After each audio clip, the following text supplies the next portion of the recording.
Hi friends, Sankranti పండుగ అంటేనే ఆంధ్రలో ఒక ఎమోషన్ అన్నమాట. పిండి వంటలు, గంగిరెద్దులు ఒక ఎత్తు అయితే పందెం కోళ్ల జోరు మరో ఎత్తుగా ఉంటుంది. కానీ ఈ 2026 సంక్రాంతికి పరిస్థితి వేరుగా ఉంది. ఒకవైపు హైకోర్టులు కఠినమైన ఆదేశాలు ఇచ్చాయి, అలాగే మరోవైపు పందెం రాయుళ్ల పంతాలు కూడా ఉన్నాయి. ఇప్పుడు మీ అందరి మనసులో ఉన్న ఒకే ఒక్క ప్రశ్న, అసలు ఈసారి కోడి పందాలు ఉంటాయా? ఉంటే ఎక్కడ ఉంటాయి? కానీ ఉండకూడదు అని హైకోర్టు ఎలాంటి ఆర్డర్స్ ఇచ్చింది? ఈ వివాదం వెనుక ఉన్న అసలు రాజకీయం ఏంటి, ఆ టెక్నాలజీ ఏంటి, ఈ వీడియోలో చెప్తాను. అండ్ మీకు సంక్రాంతి పండుగ అంటే ఇష్టం ఉంటే వీడియోని గట్టిగా లైక్ చేయండి. అండ్ మీది ఏ డిస్ట్రిక్ట్ కామెంట్ చేయండి.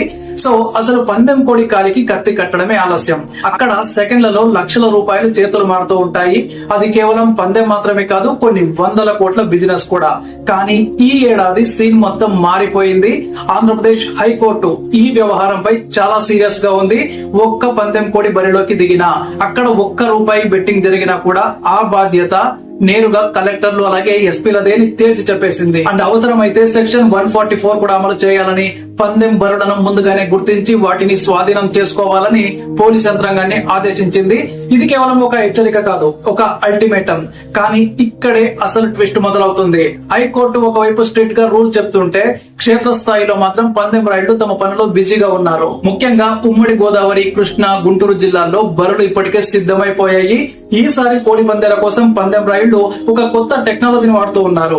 సోషల్ మీడియాలో సీక్రెట్ గ్రూపులు క్రియేట్ చేసి ఎక్కడ పందాలు జరుగుతాయో కోడ్ వర్డ్స్ లో సమాచారం ఇచ్చుకుంటూ ఉన్నారు. గతంలో బహిరంగంగా ఫ్లెక్సీలు కట్టేవారు, కానీ ఈసారి అంతా అండర్ గ్రౌండ్ నెట్వర్క్ లా నడుస్తోంది.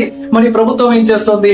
ప్రభుత్వం ఇక్కడ రెండు కత్తుల మీద సాము చేస్తోంది. అంటే ఒకవైపు కోర్టు ఆదేశాలను పాటించకపోతే అధికారులపై కోర్టు ధిక్కరణ చర్యలు తప్పవు. అండ్ మరోవైపు స్థానిక ప్రజల నుంచి వస్తున్న ప్రెజర్ అన్నమాట. పండుగ సంప్రదాయాన్ని అడ్డుకోవద్దంటూ పశ్చిమ గోదావరి, తూర్పు గోదావరి జిల్లాలోని రాజకీయ నేతలు అంతర్గతంగా ఒత్తిడి తెస్తున్నట్టు సమాచారం.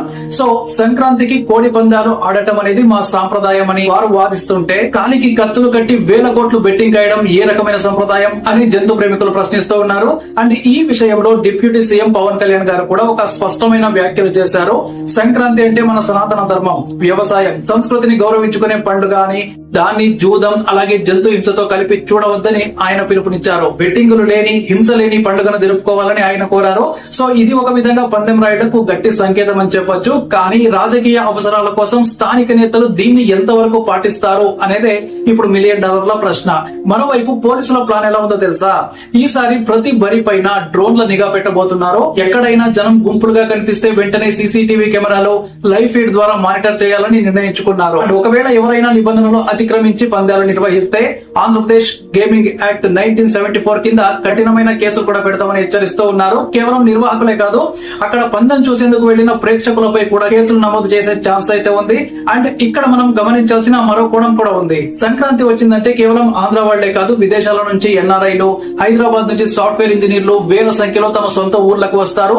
వీరిలో చాలా మంది ఈ కోడి పందాల్లో డబ్బు పెట్టేందుకు సిద్ధంగా ఉన్నారు. సో ఈ క్రౌడ్ ని కంట్రోల్ చేయడం పోలీసులకు పెద్ద సవాలుగా మారుతుంది. ఎందుకంటే పోలీసులు ఒక బరిని ఆపేస్తే మరో మారుమూల గ్రామంలో మరో బరి సిద్ధమవుతోంది. సో ఇది ఒక విధంగా పోలీసులకు, పందెం రాయుళ్లకు మధ్య జరుగుతున్న మైండ్ గేమ్ అన్నమాట.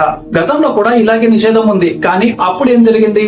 కోర్టులు నిషేధం అన్నా కూడా, పోలీసులు నోటీసులు ఇచ్చినా కూడా పందాలు మాత్రం ఆగిపోలేదు. రాత్రికి రాత్రి ఫ్లడ్ లైట్ల వెలుగులో కోట్లాది రూపాయల బెట్టింగ్లు సాగిపోయాయి. అప్పుడు అధికారులు కూడా సంప్రదాయం పేరుతో కళ్లు మూసుకున్నారనే ఆరోపణలు కూడా ఉన్నాయి. కానీ ఈసారి హైకోర్టు ఆ ఛాన్స్ అయితే ఇవ్వలేదు. అధికారుల వ్యక్తిగత పూచీకత్తు ఉండాలని చెప్పడం వల్ల ఈసారి యంత్రాంగం మీద భారీ ఒత్తిడి ఉంది. ఇక ఈ ఏడాది కోడి పందాల్లో కొన్ని షాకింగ్ మోసాలు కూడా జరుగుతూ ఉన్నాయి. ఎలా అంటే, పందెం రాయుళ్లను దోచుకోవడానికి కొందరు కేటుగాళ్లు పందెం కోళ్లకు మత్తు మంది ఇవ్వడం, డమ్మి కత్తులు కట్టడం వంటివి చేస్తూ ఉన్నారు. సో కోడి గెలుపోటములను ముందే డిసైడ్ చేసి అమాయక పందెం రాయుళ్ల జేబులు గుల్ల చేస్తూ ఉన్నారు. ఇది కేవలం ఒక ఆట కాదు, ఒక భారీ స్కామ్ లా మారుతోంది. మీరు గమనిస్తే ఆంధ్రప్రదేశ్ లోని కొన్ని ప్రాంతాల్లో క్రికెట్ లీగ్ తరహాలో కోడి పందాల లీగ్ పోస్టర్లు కూడా వైరల్ అయ్యాయి. పలానా రోజున పలానా ఊర్లో ఇన్ని లక్షల పందెం ఉంటుందని బహిరంగంగానే ప్రకటిస్తూ ఉన్నారు.